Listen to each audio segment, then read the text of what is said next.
করিস না তাহলে বিপদে পড়ুম। এখন তো বিপদে পড়তাছি। কে ওই আবার তোরে কি করছে? কি করে না হেডে কর, সকাল থেকে ফোন দিতেছি বেটা ফোন ধরে না, আর ফোন ধরবো কি, ফোন তো বন্ধই। কেউ ফোন না দিলে বিপদে পড়ে নাকি মানুষ? এই বেটা বিপদে পড়ে না তো কি করে? আর যদি পুলিশ কিংবা ডিবি ধরে না দেয়, আর যদি ওর দিকে তলকে কেটে থাকে, নাম তো কইবে আমি করি, আমরা তো বন্ধু, আমরা তলকে থাকি, পরে তো আমাকে দিবে একবার এক কলো বাস। তাইলে বন্ধু আরেকবার ফোন লাগা। এই বেটে তোরা তুমি বারবার কইতাছি সকাল থেকে ওর ফোন বন্ধ, কানের মধ্যে কি যায় না?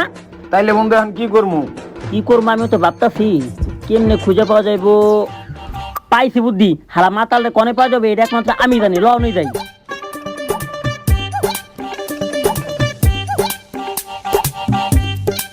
দেখছো কইছিলাম না হালার পালার এনে পাওয়া যাবো, হালা মাতাল জানি খুনকার।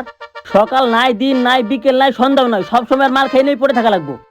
এ আবির ওই, ওই আবির, এই হালার পালা উড়ুস না কেলি গে? বন্ধু তো উঠবো না, ও মনে গভীর ঘুমে আছে। গভীর ঘুমে আছে? কি আর করুম ক, হালার লেগে চাইনিজ মাল আনছিলাম একদম অরিজিনাল, এয়ারপোর্ট থেকে ইম্পোর্ট করে। ও যখন বেশ হয়ে আছে তখন আর কি করার, ল আর দেয়া লাগবো না। মালান জোস দে দে দে, মাল দে মাল দে মাল দে মাল দে। হালার পোলা মাল তোর একবার পিছন দিয়ে ভালো মতো ভরে দিবো। তোর এতক্ষণ ধরে ডাক্তারছি, তোর কোনো হুশ নাই, মালের কথা কইছি অমনি লাভ দিচ্ছিস না। দেখ বন্ধু, আমি